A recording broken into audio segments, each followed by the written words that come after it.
Greetings, everyone, or every pony if you prefer. I have given you a week,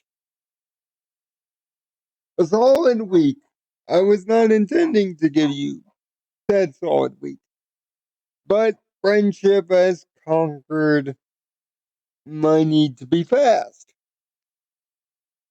But the week, it is over.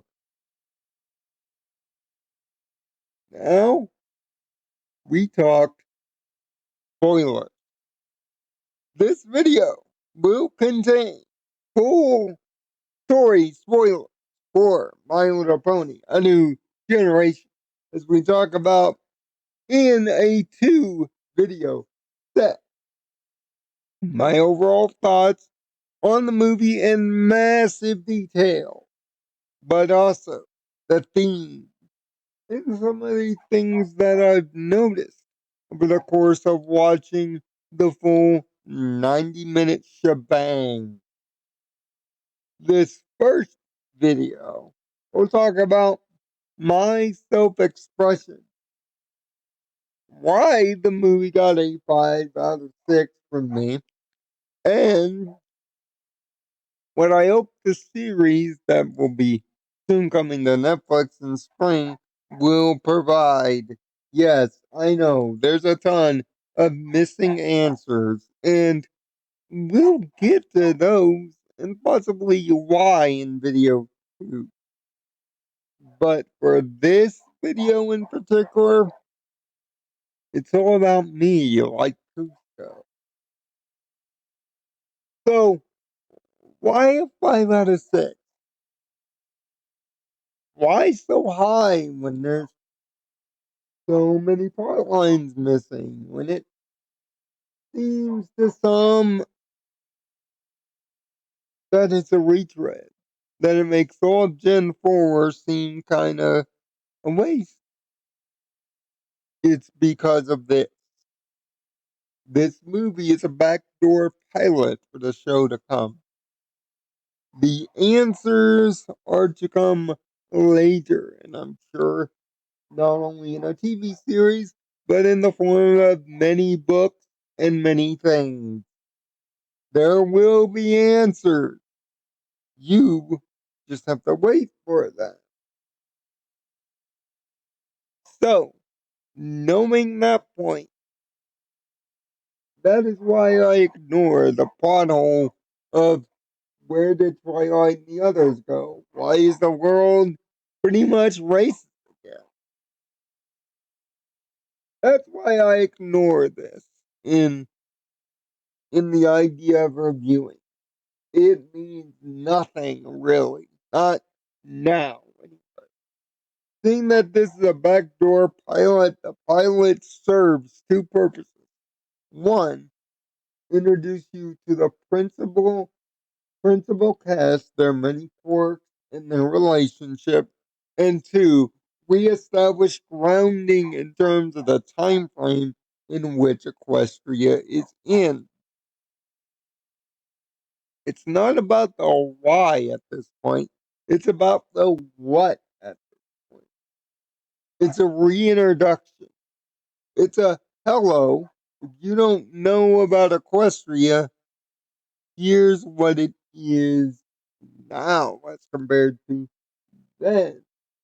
It does a lot of setup on just establishing the basics of how we get the heroes in play.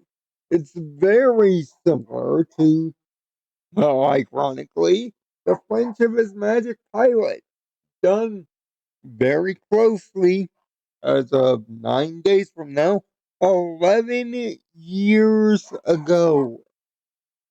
In fact, the movie shares so many common traits with it, but yet doesn't mimic it in any kind of crazy way. Unlike Equestria Girls, where there was direct mimics between how Twilight met up with the humans. None of this happens here. Instead, instead, the main conflict ponies pretty much being racist to one another, is broken up into four, or ironically, five parts, each serving an individual purpose. These five purposes we will get into in video two, but so say it totally worked for me, especially the main characters all. Now, if you're a previous viewer of my pony reviews, you know I have a deep-seated hatred for Rainbow Dash and a kind of so-so relationship with Pinky and with Rarity. They don't fit my job. But when it comes to this new group of five, I don't really have anyone that I hate. I particularly like every member of the group, and I like their collective and symbolic vibes as well as their individual characters. Now I know the internet has fallen in love with Izzy Moonbow, and for good damn reason. She practically steals this movie from her first "Hello, New Friend" all the way to the end of it. And yes, her song fit right in, highlights why she's going to be the signature character in this show. She's gonna have the most fan art, she's gonna have the most plushies, she's going to be the things. A lot of the things. In fact, before the movie even came out, she was a lot of the things. The beauty about Fit Right In is not so much that it sounds like a Gen 4 song. In fact, the entire soundtrack except for Danger Danger sounds straight Gen 4 in way of execution and aesthetic, exerting plot lines or personal problems through song. Although the use of more modern day styles of pop and instrumentation bring the series forth. Yes, they're not as melodic or stuck in your head with a verse that drills like some songs like Hearts as Strong as Horses or even Winter Rap. Nothing like that here. But they get stuck in your head because they're good songs. The top three are, of course, Danger Danger, pretty much the anti SJW song, or pretty much SJWs with their pants down. This is the entire internet culture in a nutshell. If you know anything about social justice, this is the routine. This is what they go through. And that's what might make this song disturbing for some. And might what might make this movie disturbing is because this movie is way too hard into modern topics and modern aesthetic. It's almost scary. From Sprout being the social riveter of Maritime Bay to turn into an angry mob, like trying to get Springfield to pay for a monorail. Remember that episode of The Simpsons? That song, Monorail, has a lot of things in common with Danger Danger. Even the end result of such. The town is wound up enough to buy the monorail, even though the monorail is a mistake. The angry mob mentality, driven up by young Sprout, is a mistake. But because they're so wound up in the song, they buy in. But the other two standout songs, Gonna Be My Day and Fit Right In, have two different purposes. Fit Right In is essentially Sunny Star Scouts wrestling theme. If you were to come out to be one of the female WWE superstars and be a white hot baby face to put smiles on child's faces, this would be the song she would roll out to. What the movie does so well is the act of show don't tell. It does a good job at letting scenes play out, even though the pacing may be quick because it's only 90 minutes.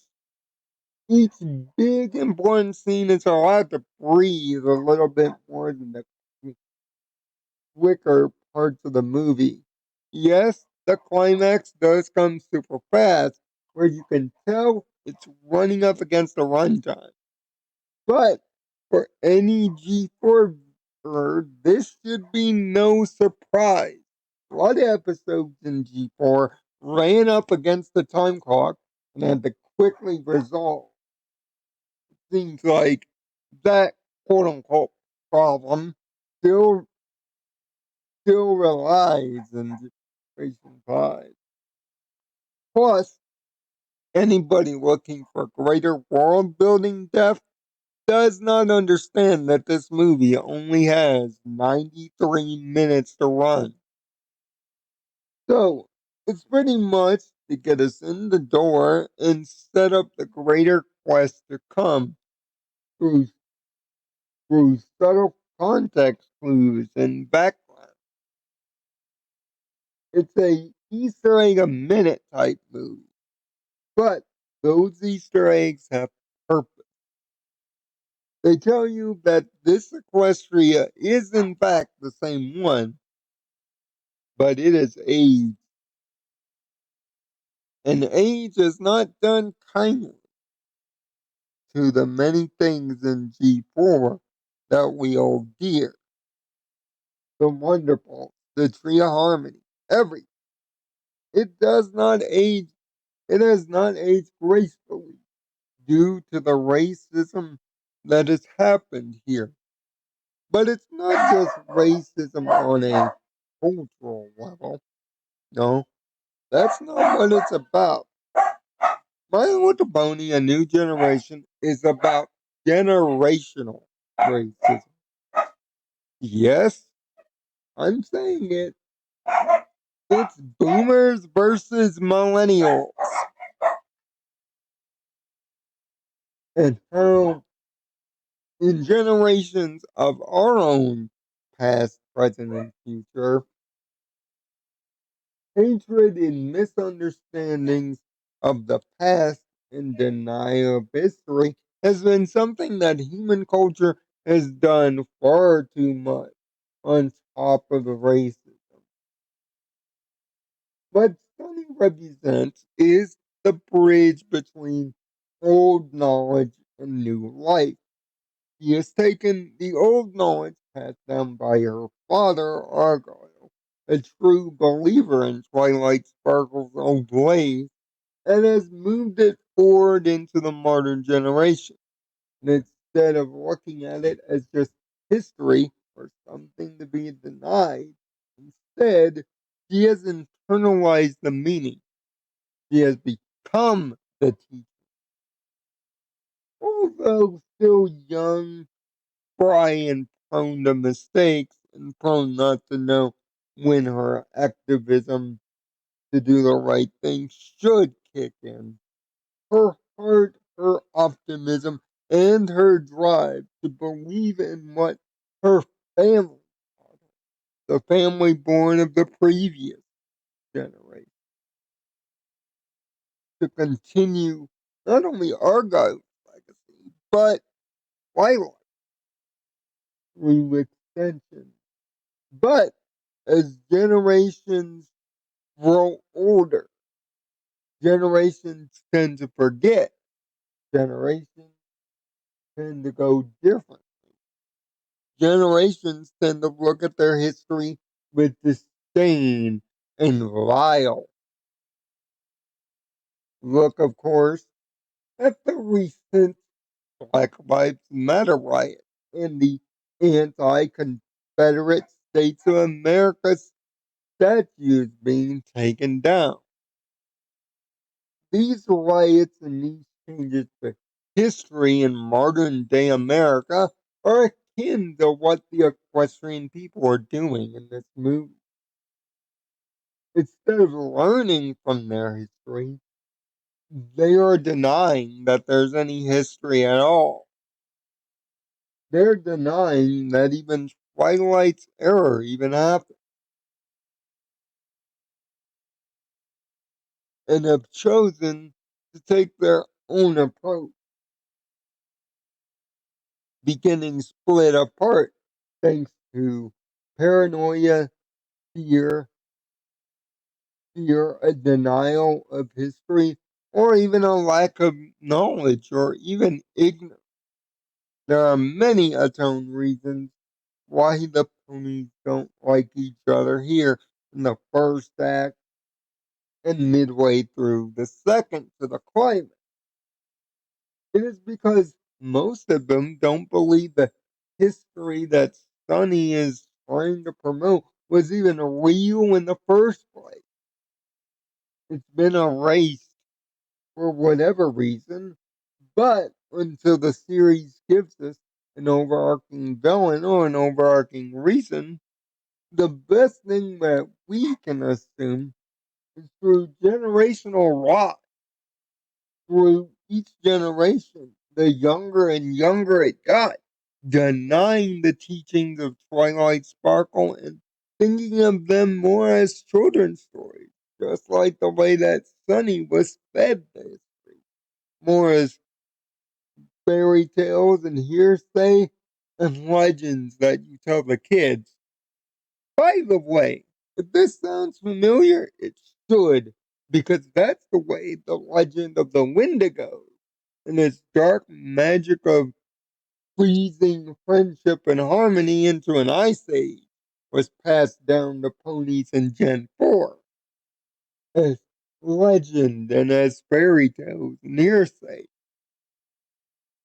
But unlike this generation that gets influenced by modernism, the Zapper Heights,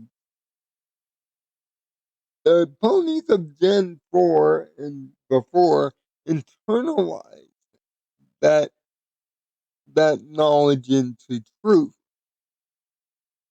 Gen 4 was a truly magical world where everything magical was believed.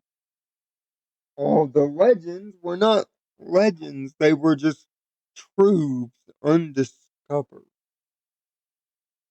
Curiosity was loved and breathed upon. In this generation, however, modern technology, hearsay, and misinformation has taken away the belief, which has thus taken away the magic itself. Why believe in something that has existed in the past long ago when it doesn't affect your future? It's kind of a scary modern take on how we feel about things today. That we rather live in bubbles of our own ignorance, live in our own world, denying history because history, some of it, may be painful. And part of that might be the reason why the ponies became divided in the first place. There might be a part of Equestria's history post Twilight's rule that may have been painful, super painful. And it hurts even to think about it. So instead of thinking about it and healing from it, they went their separate ways, denying their pain and their fear. Misinformation in the media only exploded that. due to the modern deity of equestrian itself, which is your childhood friend trope. But unlike Applejack, who represents honesty and truth through words and social contact, Hitch represents the law. He represents order. Order in all things, maintaining the status quo, making sure that everything is stable. He's not good with spontaneity or suddenness or any change in might be the number. He's a little too locked into routine before the third act, in which he seeing the hatred on display for himself, but also seeing the level of degree that Sonny is willing to go for the cause reinvigorates his sense of honor and order in a different direction. Scared for the future, yes, it is. But now he's more confident that he can play a part. But the two things that he'll have to struggle with the series is ego and his cutie mark magic of animal. Hmm. Fluttershy much. Plus, his ability to stand up on his own without having any rule book or order to follow will be key to his character growth. Pip and Zip are on opposite ends of the same spectrum. One has embraced modern deity and all the positives and negatives that come with it in Pip, while the other wants to modernize and learn and understand the history of our people, while still remaining free spirited and open to picking any directions she might want to follow. A wind traveler, much like a true Pegasi, following the whims of her own spiritual weather to figure out the right decision, but stay honorable and duty bound to her family. A truly perfect successor to Rainbow Dash and the element of loyalty. But she represents a different kind of loyalty. A loyalty to oneself, a loyalty to one's family and friends, but also a loyalty to the past, to understanding that the lessons of the past, if viewed scientifically, can help guide the future. She's going to easily be the planner, the overthinker. Her negativities are going to be overthinking a situation, getting too enthusiastic about new knowledge, circa Twilight, as she tries to learn to balance living the celebrity life, but also learning, unintended, on the fly, not only about herself, but about her people and their reputation. While also trying to keep up appearances for Queen Haven and her sister. Her sister is going to have to learn how to balance, ironically, the YouTube life. Social standing as social standing as well as trying to be yourself. To trying to continue to be a great influence for her people, but also to make herself approachable for the new pony races that might embrace her personality. To balance her personality and her fame with her real self. A true conflict that even I've run into.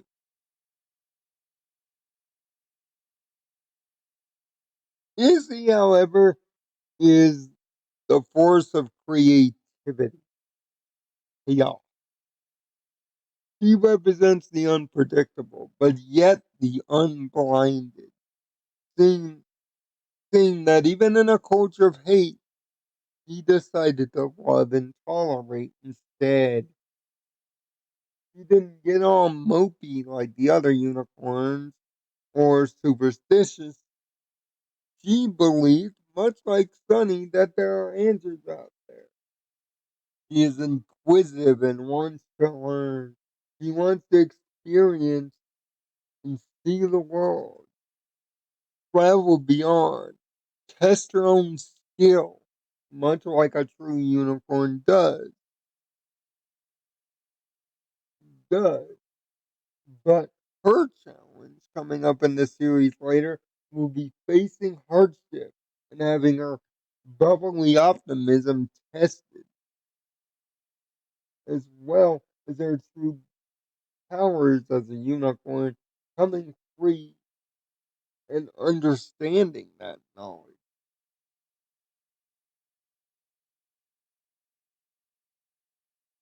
Each song plays a major role in not only introducing the characters and relationship, but also act as an anchor between acts.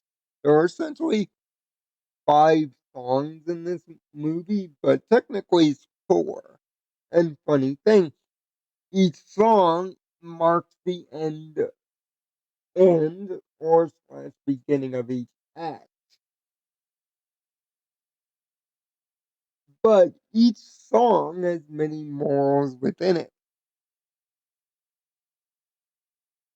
For me, this movie is a return to form.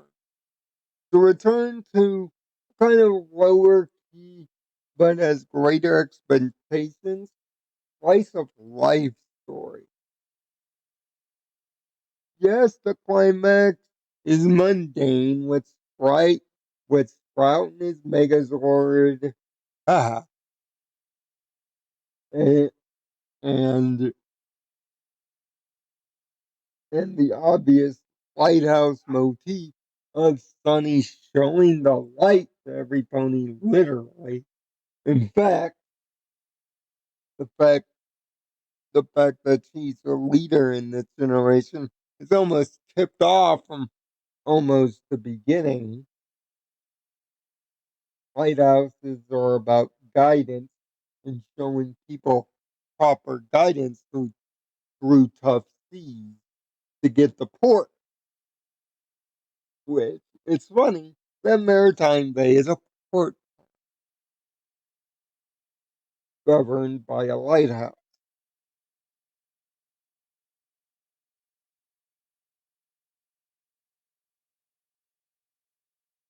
Same is true here. Maritime Bay is clearly based on two cities, Boston and San Francisco, while Zephyr Heights, the former painter lot, is representing London, England.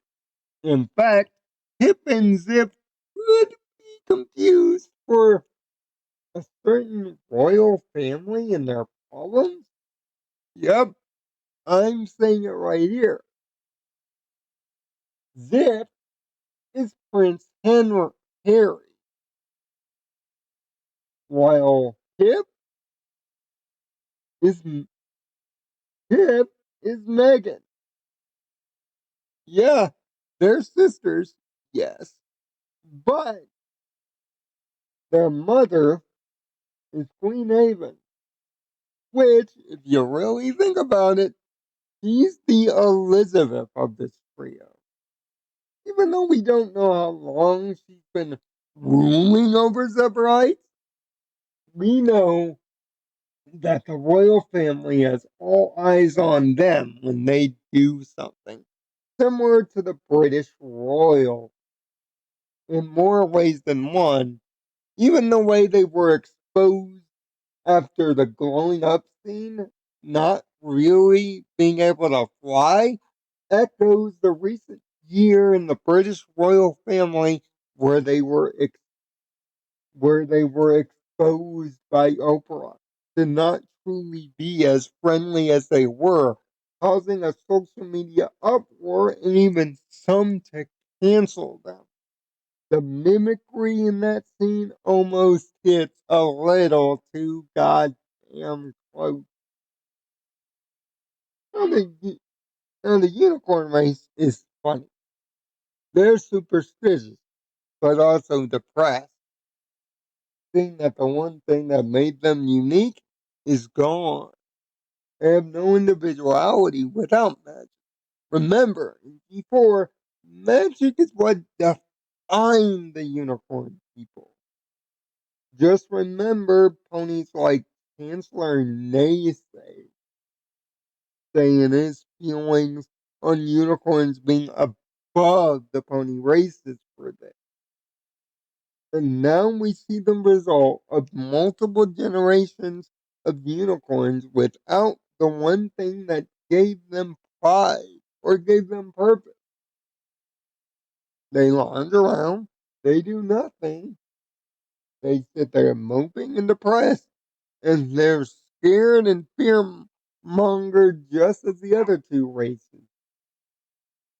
In fact, each story beat in the story of the movie is show of racism or reason they've been broken apart as the world believes it, highlight the lie and show the reason why it is a lie, and then the separated race becomes a believer and starts believing in the cause. Only to see that Sonny was right in the end, being the ultimate uniting factor. And the thing that unites the piece together is the fact that when all three pony races, even though it's a small cast of side characters, help repair Sonny and Argyle's childhood picture together, together symbolize the beginning of the union of the pony race. This will be hard to do, and it's step by step. It will take piece by piece in order to put Twilight's mystic world back together. But the process has begun. In fact, the picture itself is symbolic throughout the movie. But I'll wait till video 2 to explain to you how, as well as some of the other undercut themes of the movie. So, wait for that. I know this was a long one, but a lot of information. But the reason I love this movie so much is its show don't tell particular, plus its many, many questions and successful use of context to rise its themes and its many, many morals. It can be watched as a 90-minute individual film. But for those that are aware of the morals and the world of Generation 4 of Pony, there is so much here. Not only that we don't know, but references to things that we do know. And it's layered all over the film. The who's who. It's a celebration of what has come before, but easily sets the groundwork for what will come after. That's the way that this movie should be looked at.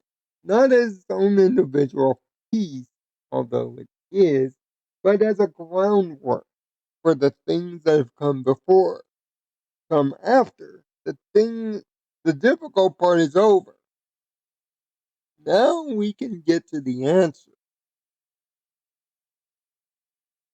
And I've got a few other ideas, but that's for the next video, where I put on my theory cap and give you what I think the show might be leading to.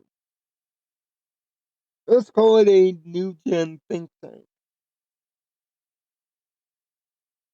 Thanks for hearing me spoiler review this thing. I'm Nirvana Sparkle. Find peace in your own Nirvana. And thanks for watching.